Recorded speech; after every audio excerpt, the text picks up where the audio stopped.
Producer പറയാൻ അനുവാദം തന്നത്രയും മാത്രമേ ഞാൻ പറയുള്ളൂ. അത് അല്പം വലുതാക്കുകയാണ്. നമ്മളൊരു സ്ലാപ്സ്റ്റിക് സിനിമയുടെ സ്വഭാവം നിലനിർത്തിക്കൊണ്ട് തന്നെ ഇത്തവണ നമ്മൾ എപ്പിക് ഫാന്റസിയിലേക്ക് പോവാണ്. ഒരു സംവിധായകൻ എന്നുള്ള നിലയ്ക്ക് എനിക്കത് ഭയങ്കര സന്തോഷമുണ്ട്. കാരണം അങ്ങനെ പെട്ടെന്ന് ചെയ്യാവുന്ന ഒരു ജോണർ അല്ല എപ്പിക് ഫാന്റസി. നിങ്ങൾക്കറിയാം, എപ്പിക് ഫാന്റസി എന്ന് പറയുമ്പോൾ ഓഫ്കോഴ്സ് ഫാന്റസി ഉണ്ടാവണം, പടത്തിനൊരു എപ്പിക് സ്വഭാവം ഉണ്ടാവണം. എൻ്റെ മനസ്സിൽ എപ്പിക് ഫാന്റസി എന്ന് പറയുമ്പോൾ തന്നെ രാജാവും കുതിരകളും യുദ്ധങ്ങളും ഒക്കെ ആയിട്ടുള്ള ഒരു സിനിമയുടെ ചിത്രമാണ് വരിക. അപ്പൊ അതെല്ലാം വെച്ചുകൊണ്ട് നമ്മളൊരു എപ്പിക് ഫാന്റസിയിലേക്ക് ഇത്തവണ കാലെടുത്തിരിക്കുകയാണ്. പിന്നെ ഇതിലെ ഫാന്റസി എലമെന്റുകൾ അത് സർപ്രൈസ് ആക്കി വെക്കുന്നു. എന്തായാലും അത് സോംബി ആയിരിക്കില്ല, സംതിങ് എൽസ്. അപ്പോ എന്റെ കരിയറിലെ ഫ്രൈഡേ ഫിലിമോസിന്റെ കരിയറിലെ ഏറ്റവും വലിയ സിനിമ മെയ് 15 തുടങ്ങാൻ പോകണം. അപ്പോ അത് ഒരു പക്ഷേ വെൽക്കം മിസ്റ്റർ റോണി. അപ്പോ ഇതിന്റെ ചെലവിനെ കുറിച്ചും ഇതിന്റെ ബജറ്റ് പ്ലാനിംഗ് ഒക്കെ നടക്കുമ്പോഴും ഞങ്ങളുടെ പ്രതീക്ഷ എന്താണെന്ന് ചോദിച്ചാൽ ഇത് ഇഷ്ടപ്പെടുന്ന ഒരു കൂട്ടം ആളുകൾ, ഇതിനു വേണ്ടി ചോദിച്ചുകൊണ്ടിരിക്കുന്ന ഒരു കൂട്ടം ആളുകൾ എന്തായാലും തിയേറ്ററിലെത്തും. ഇത്തവണ കണ്ടതിൽ നിന്നും അല്പം വ്യത്യസ്തമായ ഒരു സിനിമ കാണാനായിരിക്കും അവർ ആഗ്രഹിക്കുക. ആ വ്യത്യസ്തത നമ്മൾ ഡെലിവറി ചെയ്യാൻ പോവാണ്. അപ്പൊ മെയ് 15 ഷൂട്ട് തുടങ്ങുകയാണ്. ആട് 1ലും 2ലുമുള്ള നിങ്ങൾ കണ്ടിട്ടുള്ള, നിങ്ങൾക്ക് ഇഷ്ടപ്പെട്ട എല്ലാ ക്യാരക്ടേഴ്സും ഇതിനകത്ത് വരുന്നതായിരിക്കും. കൂടെ ഫാന്റസി എലമെന്റ് ആയിട്ടും അല്ലാതെയും ഒരുപാട് നെറേറ്റീവിലാണെങ്കിൽ ഒരുപാട് പുതുമകളുണ്ട്.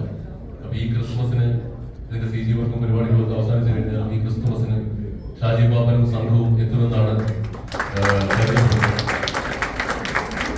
അപ്പോ ക്രിസ്മസ് പോയിക്കാനുള്ള പരിപാടികളാണ് ഞങ്ങൾ നിൽക്കുന്നത്. അപ്പൊ ഞാൻ ഇവിടെ നിന്ന് അനൗൺസ് ചെയ്യുമ്പോൾ CG ഒക്കെ തീരുമെന്നുള്ള പ്രതീക്ഷകളാണ്. ഇതിന് അങ്ങോട്ട് മാറിപ്പോയി കഴിഞ്ഞാൽ ഒന്നും വിചാരിക്കരുത്. കാരണം അത്രയും CG എന്ന് പറയുന്ന സിനിമയാണ്. പാസ് ഓഫ് നൗ ക്രിസ്മസ് ആണ് നമ്മുടെ പ്ലാൻ. റിലീസിംഗ് ഡേറ്റ് വെച്ച് ബാക്കോട്ട് പോയിക്കൊണ്ടിരിക്കുകയാണ്. പിന്നെ പറയാനുള്ളത് രാവിലെ ഇന്നലെയാണ് ആക്ച്വലി 2 ദിവസം മുമ്പാണ് ഇങ്ങനെ ഒരു ഫംഗ്ഷൻ വെക്കാം എന്ന് തന്നെ തീരുമാനിച്ചത്. കാരണം 15-ാം തീയതി തുടങ്ങാൻ ഞങ്ങൾ തീരുമാനിച്ചിരുന്നല്ലോ. ഇതിൽ ഒരുപാട് പേര് ബോംബെയിൽ നിന്നും പല റീജൻസിനും വരേണ്ടതുണ്ടായിരുന്നു. അപ്പോൾ നമ്മുടെ രാജ്യം വളരെ ദുഷ്കരമായ ഒരു സമയത്തൂടെ കടന്നു പോകുമ്പോൾ പ്രാക്ടിക്കലാണോ, എയർപോർട്ട് അടയ്ക്കുമോ, അങ്ങനെയൊക്കെയുള്ള ഒരു കൺഫ്യൂഷൻ നിലനിന്നു. പിന്നെ ഇന്നലെ ബോംബെ എയർപോർട്ട് അടയ്ക്കുക, ഇതൊക്കെ കുറച്ച് കഴിയുമ്പോൾ സെറ്റിലാവും എന്നുള്ളൊരു വിശ്വാസത്തോടു കൂടി ഞങ്ങൾ ആരംഭിക്കാൻ തീരുമാനിച്ചപ്പോൾ 2 ദിവസം മുമ്പാണ്. എന്നാൽ വളരെ ചെറിയൊരു ചടങ്ങ് വയ്ക്കാം. ഞാൻ ഇതിനോട് പറഞ്ഞ മ്യൂസിക് ലോഞ്ച് എല്ലാവരുമായിട്ട് ആയിട്ട് വയ്ക്കാം. അപ്പം ഞാൻ മ്യൂസിക് ലോഞ്ചിന്റെ സമയമായിട്ട് പറയാലോ, ട്രെയിലർ ലോഞ്ച് നമുക്ക് എല്ലാവരുമായിട്ട് വയ്ക്കാറുണ്ട്. എന്നാലും വളരെ കുറച്ച് സമയത്തിനുള്ളിൽ ഇവിടെ വന്ന കംപ്ലീറ്റ് മീഡിയ, ഓൺലൈൻ മീഡിയ, ഒരുപാട് നന്ദി. ഇതൊരു അനൗൺസ്മെന്റും ഒരു ലോഞ്ചും പോലെ തന്നെയാണ് വരുന്നത്. ഇന്നലെ ഈവനിങ് ആണ് ആങ്കർ ചെയ്യാനായിട്ട് സിത്താര എന്നെ വിളിച്ചു. സിത്താരനെ വിളിച്ചപ്പോൾ എന്ത് പ്രോഗ്രാം എന്ന് ചോദിച്ചപ്പോൾ ഞാൻ പറഞ്ഞു ഈ ആട് 3D എന്ന് പറഞ്ഞപ്പോൾ പുള്ളിക്കാരി വിചാരിച്ചത് 3Dയിലാണ്. അതുകൊണ്ടാണ് ആടി അല്ല, ഇത് ആട് 3. അപ്പം ആട് 3Dയിൽ അല്ല ഞങ്ങളുടെ റിലീസ് ചെയ്യാൻ ഉദ്ദേശിക്കുന്നത്. ഒരു ചെറിയ മിസ്റ്റേക്ക് ഉണ്ട്. ഇത് മാസ് എന്റർടൈനർ ആണ്. അപ്പം നമുക്ക് അതില് ഒരു 3D ഒരു വിഷ്വൽ ഇതുള്ള ഒരു തിയേറ്റർ ചെയ്തു. ആ ഡോളേഴ്സ് എല്ലാം കൊണ്ടുപോയി ഇനി കാണാൻ പോകുന്നുണ്ട്. അതിപ്പോ പറഞ്ഞതുപോലെ തന്നെ കൊടുക്കാതെ ഞാൻ ഇവിടെ പറയേണ്ട വരും. പറയട്ടെ. ഓക്കെ, എന്തായാലും വളരെയധികം സന്തോഷം. ഇന്ന് ഈ പറഞ്ഞതുപോലെ ഈ ആട് 3യുടെ ലോഞ്ചിന് നിൽക്കാൻ സാധിച്ചതിൽ വലിയ സന്തോഷം. അത് മറ്റൊന്നും കൊണ്ടല്ല, വീണ്ടും ഒരു ഷാജി പാപ്പൻ ആകാൻ വേണ്ടി പോകുന്നതിന്റെ ഒരു എക്സൈറ്റ്മെന്റ് എനിക്കുണ്ട്. സാധാരണഗതിയിൽ നേരത്തെ പറഞ്ഞത് തന്നെയാണ് സത്യം. കാരണം ഇത് ഒരുപാട് പ്രത്യേകതകളുള്ള ഒരു സിനിമ തന്നെയാണ്. കാരണം ഞാൻ എവിടെ ചെന്ന് ചോദിച്ചാൽ എവിടെ പോയാൽ ഇതെന്റെ എനിക്ക് തോന്നുന്നു 107ാമത്തെ സിനിമയാണ് ആട് 3. അപ്പോൾ ഇത്രയധികം നല്ല കഥാപാത്രങ്ങൾ, കുറച്ചൊക്കെ നല്ല കഥാപാത്രങ്ങൾ ചെയ്തിട്ടുണ്ടെങ്കിലും എവിടെ ചെന്നാലും പ്രായഭേദമന്യേ ആളുകൾ ചോദിക്കുന്നു ഷാജി പാപ്പ എന്ന് വിളിക്കുകയും കാര്യങ്ങളൊക്കെ ചെയ്യാറുണ്ട്. അതൊരു വല്ലാത്തൊരു സന്തോഷമാണ്.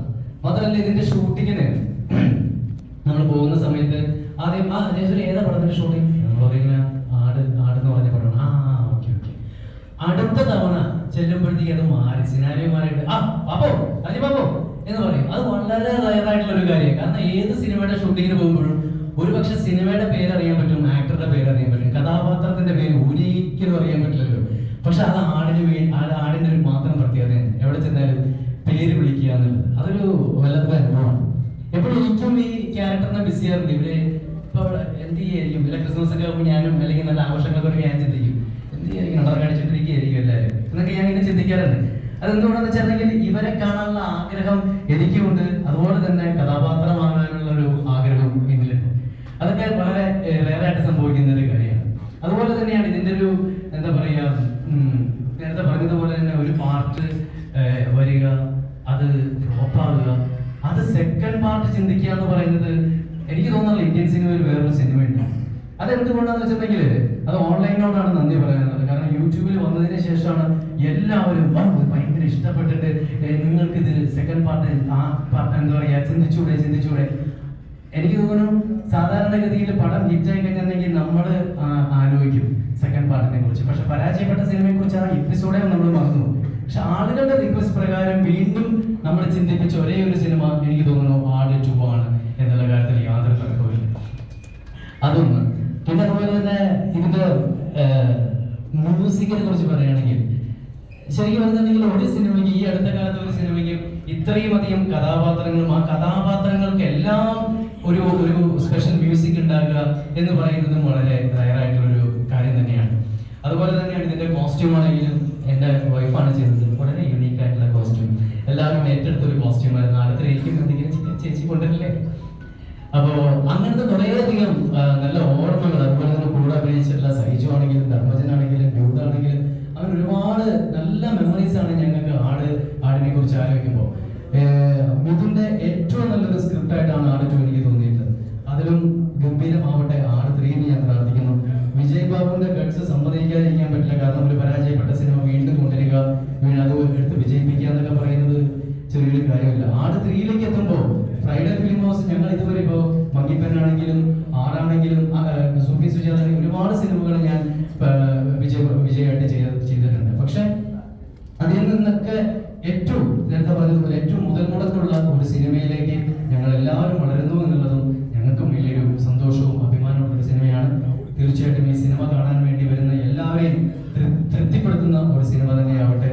ഈ ചടങ്ങിനെത്തിയ എല്ലാവർക്കും ഹൃദയത്തിന്റെ ഭാഷയിൽ നന്ദി പറയുന്നു. Thank you so much. നമസ്കാരം. സത്യം പറഞ്ഞാൽ ഇവരൊക്കെ പറഞ്ഞ പോലെ അത്ഭുതമാണ് തോന്നുന്നത്. പെട്ടെന്ന് റിവൈൻഡ് ചെയ്ത് ഇവിടെ ഇരിക്കുമ്പോഴത്തേക്ക് റിവൈൻഡ് ചെയ്ത് എൻ്റെ മെമ്മറീസ് പോയത് ആട് റിലീസായതിൻ്റെ അന്ന് രാത്രി ഞാനും മിഥുനും വിജയുടെ അനിയൻ വിനയും കൂടെ രാത്രി ഇരുന്നിങ്ങനെ ഇവരുടെ ഗസ്റ്റ് ഹൗസിൽ മേൽപോട്ട് നോക്കി വായ പൊളിച്ചിരിക്കുന്ന ഒരു അവസ്ഥയുണ്ട്. ഭയങ്കര ദുഃഖകരമായിരുന്നു. മിഥുന്റെ മുഖം വാടിയിരിക്കുന്നു. അഫ്കോഴ്സ് ഞങ്ങളുടെ മുഖം വാടി തന്നെയായിരുന്നു.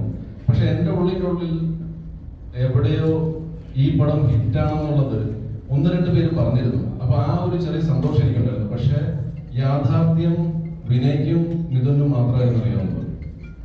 അപ്പൊ ഞാൻ വളരെ ഇടയ്ക്ക് ചിരിക്കുന്നൊക്കെ ഉണ്ട്. പക്ഷെ ഇവര് അങ്ങനെ ചിരിക്കുന്നൊന്നുമില്ല. അപ്പൊ എൻ്റെ ഒരു എക്സ്പീരിയൻസ് വെച്ച് എൻ്റെ തമാശകൾ അങ്ങനെ വർക്കാവാറില്ല. അപ്പൊ ഞാനോട് ചിലപ്പോൾ അത് വർക്കാവാത്തതുകൊണ്ടായിരിക്കും ഇവര് ചിരിക്കാത്തത്. പക്ഷെ എന്നാലും മിഥുനൊക്കെ നല്ല മനസ്സുള്ള ആൾക്കാരാണ്. അവർ ചിലപ്പോഴൊക്കെ ഇങ്ങനെ ചിരിച്ച് സപ്പോർട്ടൊക്കെ ചെയ്യാറുണ്ട്. പക്ഷേ 2-ാമത്തെയും 3-ാമത്തെയും ദിവസമൊക്കെ കഴിഞ്ഞ് പിന്നെ ഒരു മൺഡേ വരും. ഈ മൺഡേ ആണ് നമ്മളെ സംബന്ധിച്ച ഏറ്റവും വലിയൊരു പേടി. സൺഡേ ഒക്കെ പിന്നെ കളക്ഷൻ വരും.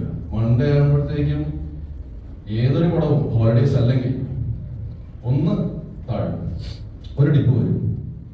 മൺഡേ ഡെഫിനറ്റ്ലി ഡിപ്പ് വന്നു. പിന്നെ അങ്ങോട്ട് ഡിപ്പായിരുന്നു, തകർന്നാകെ.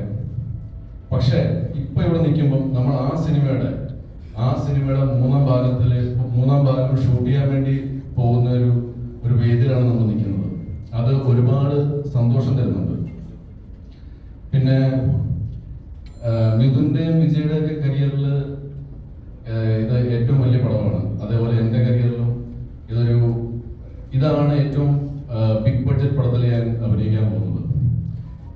75 കോടി കളക്ട് ചെയ്ത പടത്തിൽ അഭിനയിച്ചിട്ടുണ്ട് കുറുപ്പ്.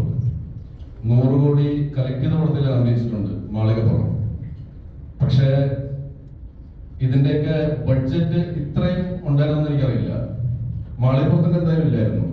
കുറുപ്പിന്റെ എനിക്കറിയില്ല. കുറുപ്പിൽ ഞാൻ 2 സീനിലേ ഉണ്ടായിരുന്നുള്ളൂ, അതുകൊണ്ട് കൂടുതൽ ഇൻഫർമേഷൻ കിട്ടിയില്ല. ആട് പക്ഷേ ഈ പറഞ്ഞ പോലെ എത്രയാണ് ബഡ്ജറ്റ് എന്നറിയില്ല. പക്ഷെ ഇതിന്റെ സ്ക്രിപ്റ്റ് ഞാൻ കേട്ടതാണ്. ആ സ്ക്രിപ്റ്റ് വെച്ചിട്ട് ഞാൻ മനസ്സിലൊരു ബഡ്ജറ്റ് കാൽക്കുലേറ്റ് ചെയ്തിട്ടുണ്ട്. അതാണോ ഇതിന്റെ ബഡ്ജറ്റ് എന്നറിയില്ല. ഞാനും എനിക്ക് കാൽക്കുലേറ്റ് ചെയ്യാൻ പറ്റും. ഞാനൊരു പടം പ്രൊഡ്യൂസ് ചെയ്തായിരുന്നു. എന്നെ പാർട്ട്ണറാക്കാൻ വേണ്ടി സർവൻസ് കാണിച്ച തോമസ് തിരുവല്ല, അദ്ദേഹം ഇവിടെ ഉണ്ട്. അപ്പൊ ഈ ആട് 1 പൊട്ടി, അത് കഴിഞ്ഞിട്ട് ആട് 2 വരുന്നു, ആട് 3 ചെയ്യാൻ പോകുന്നു. അതിൽ നിന്ന് പ്രചോദനം ഉൾക്കൊണ്ടുകൊണ്ട് ഭരതനാട്യം എന്ന് പറഞ്ഞ പടം ഞാനും തോമസ് ചേട്ടനും കൂടെ ഒരുമിച്ച് പ്രൊഡ്യൂസ് ചെയ്തതാണ്. അല്ല, തോമസ് ചേട്ടനും ഞാനും കൂടെ പ്രൊഡ്യൂസ് ചെയ്തതാണ്. അത് ആക്ച്വലി തിയേറ്ററിൽ പൊട്ടി. പക്ഷേ ആട് 1 പൊട്ടിയിട്ട് ആട് 2 വന്നപ്പോൾ അതൊരു ബ്ലോക്ക് ബസ്റ്ററായി. അതൊരു മോട്ടിവേഷനാണ്. ഞങ്ങൾ അതുകൊണ്ട് ഭരതനാട്യം 2 പ്ലാൻ ചെയ്യുകയാണ്.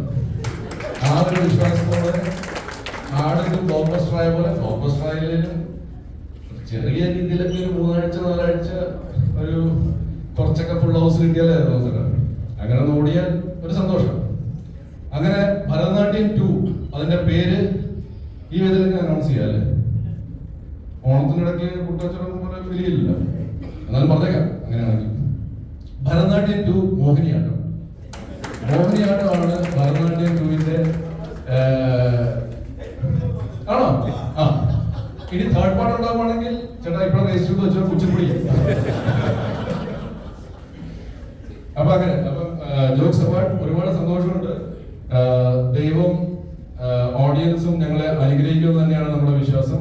ഈ പടം ഒരു ബ്രഹ്മാണ്ഡ പടമായിരിക്കും. ചെറിയൊരു ജോണർ ഷിഫ്റ്റ് ഉണ്ട് എങ്കിൽ പോലും ആദ്യത്തെ സീൻ തൊട്ട് ഒരുപാട് ചിരിക്കാനുണ്ടാവും. ആട് 1-ലെ ആട് 2-ലെ മിക്കവാറും ആക്ടേഴ്സ് ഒക്കെ 95% ആക്ടേഴ്സും ഇതിനകത്തുണ്ട്. ഡോണി ഇവിടെ ആക്ച്വലി എന്റെ ആദ്യത്തെ സിനിമകളിൽ ഒന്നാണ്. ഞാൻ 1983 കഴിഞ്ഞിട്ട് ചെയ്യുന്ന സിനിമയാണ്. അവിടെ നിന്ന് ഇത്രയും വർഷമായി ഒരുപാട് സിനിമകൾ ഞാൻ ചെയ്തു. ആടും ഒരുപാട് വലുതായി. ഇപ്പൊ 3rd പാർട്ടിൽ വന്ന് നിൽക്കുന്നത്. 1ഉം 2ഉം കഴിഞ്ഞപ്പോൾ ഞാൻ വെച്ച് 2ഓടെ തീർന്നെന്നാണ് വിചാരിച്ചത് മിഥുൻ.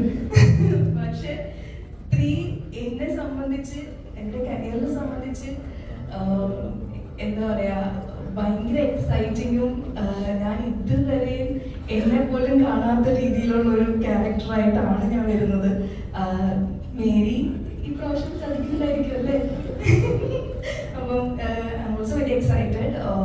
അപ്പം thank you Mithun, thank you Vijay. വിജയാണ് എന്നെ ആദ്യം വിളിച്ചു പറയുന്നത്. ഇത് വിജയ് വിളിച്ചു പറഞ്ഞ എക്സൈറ്റ്മെന്റ് എനിക്കിപ്പോഴും ഓർമ്മയില്ല. അവിടെ മുതൽ ഞാൻ മിഥുൻ എപ്പോഴും എന്നെ വിളിക്കുന്നതെന്ന് വെയിറ്റ് ചെയ്തിരിക്കുമായിരുന്നു.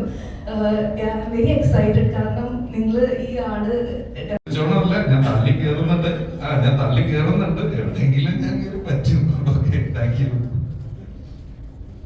ഒരാളും മലയാള സിനിമയിലേക്ക് കടന്നു വരുന്ന പുതിയ സംവിധായകനുമായ Shri Unni Mukundan actor super star പരിപാടികളൊക്കെ വിട്ടുകൊണ്ട് ഡയറക്ടർ ഉണ്ണിമുകുന്ദൻ ക്ഷണിക്കുകയാണ്. രണ്ടുപേരും സംസാരിക്കാം. എല്ലാവർക്കും നമസ്കാരം. സ്വാമികർ എൻ്റെ എന്താ പറയുക, എല്ലാവരും നമ്മുടെ ഫ്രണ്ട്സാണ്. ചേട്ടൻ്റെ ഏറ്റവും ബിഗ്ഗസ്റ്റ് ഫ്രണ്ട്സാണ്. ഞാൻ ഇതിനുവേണ്ടി എന്നെ സംസാരിച്ച് ഞങ്ങൾ പാലക്കാട് എത്തി. മിഥുൻ എന്ന് പറയുന്നത് എൻ്റെ സെറ്റ്, ഹ്യൂജ് സെറ്റ് അവിടെ നടക്കുന്നത്. വിജയൻ്റെ ഫ്രണ്ടാണ്. എല്ലാവരും ഓൾ ദ കാസ്റ്റ് ഒരു ഫ്രാഞ്ചൈസി ആയിട്ടൊക്കെ വരാമെന്ന് പറഞ്ഞാൽ ഇറ്റ്സ് എ ബിഗ് തിങ്. ഇതിൻ്റെ ടെക്നിക്കാലിറ്റീസും അതിൻ്റെ ലോജിസ്റ്റിക്സ് ഒക്കെ മനസ്സിലാവുന്നവർക്ക് അറിയാം. It's huge. അതും നിങ്ങളെല്ലാവരും പറഞ്ഞു കേട്ടു. ഒരു പരാജയത്തിൽ നിന്ന് ഇത്രയും വലിയൊരു ബ്രാൻഡായി മാറുക എന്ന് പറഞ്ഞാൽ it's not a small thing. ഈ ടീം എല്ലാവിധ ഭാവങ്ങളും ഐ റിയലി ഫീൽ ദാറ്റ് ഇത് ഇങ്ങനെ മുന്നോട്ട് പോയിക്കൊണ്ടിരിക്കണം. ഇനിയും നല്ല സിനിമകൾ വരട്ടെ. എൻ്റെ കരിയറിൽ ആട് വളരെ ഇൻഡയറക്റ്റ് ആയിട്ട് ഒരു ഇൻഫ്ലുവൻസ് നടത്തിയൊരു ഘട്ടം കൂടിയുണ്ട്. ലൈക്ക് മാർക്കോ എന്ന സിനിമ ചെയ്യണമെന്ന് ഞാൻ ചിന്തിച്ചു തുടങ്ങിയത് ആടിൻ്റെ ഫെയിലിയറിൽ നിന്ന് ആട് 2 വിജയത്തിലേക്ക് വന്നപ്പോൾ ഞാൻ കുറേ പേരോട് പറഞ്ഞു നമുക്കൊരു മാർക്കോ ചെയ്താലോ എന്ന്. അപ്പോൾ അത് ആർക്കും അങ്ങനെ വലിയ താല്പര്യം ഉണ്ടായിരുന്നില്ല. അങ്ങനെ ഞാൻ ആൻഡ്രോ ചേട്ടനോട് ചോദിച്ചു ഞാനത് ചെയ്തോട്ടെ എന്ന് പറഞ്ഞപ്പോൾ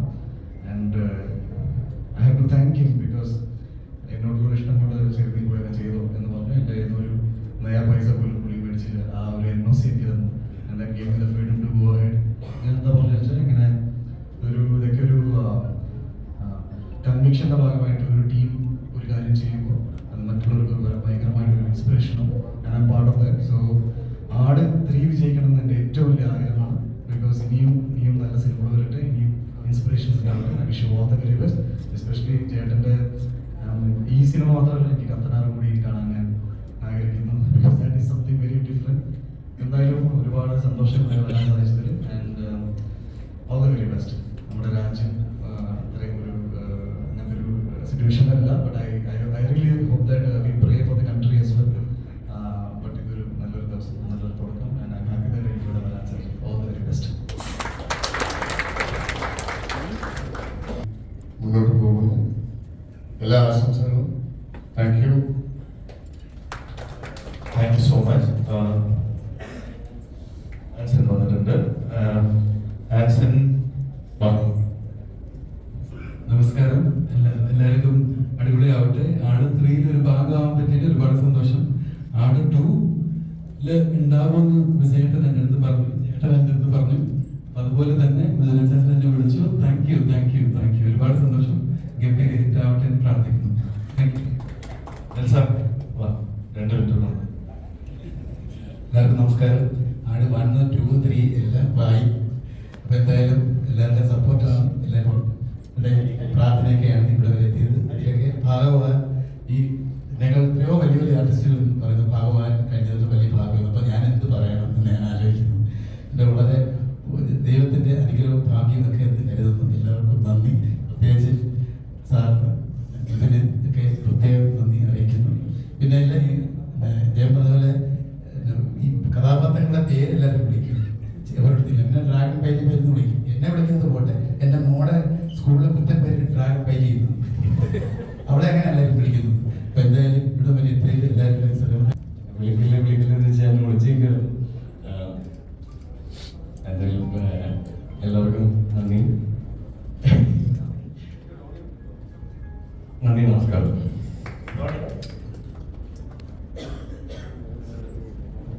എല്ലാവരോടും നമസ്കാരമുണ്ട്. ഞാൻ എന്നെ വിളിച്ച് 1 വർഷം മുമ്പ് റിക്വസ്റ്റ് ചെയ്തതിന് ശേഷമാണ് എനിക്കിതിൽ പങ്കെടുക്കാൻ പറ്റിയത്.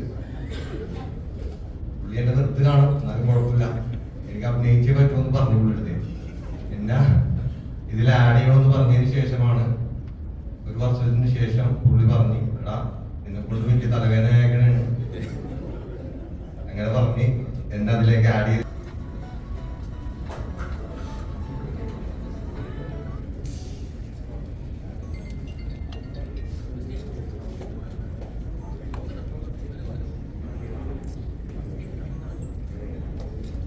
അങ്ങനെ ഇനി മലയാളികൾ കാണാൻ കാത്തിരിക്കുന്ന ആ ഒരു ഫാന്റസി, ആ ഒരു one of the biggest franchise Aadu 3 ഇവിടെ വിരുതെഴുന്നിരിക്കുകയാണ്.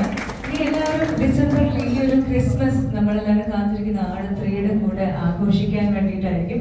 അതും ഒരുപാട് ചിരിയുമായിട്ട് ആഘോഷിക്കാൻ വേണ്ടിയിട്ടാണ് നമ്മളെല്ലാവരും കാത്തിരിക്കുന്നത്. All the very best.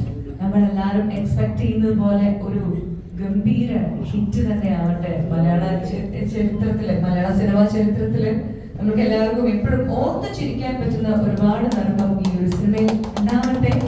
നമുക്ക് എല്ലാവർക്കും കാണാനായിട്ട്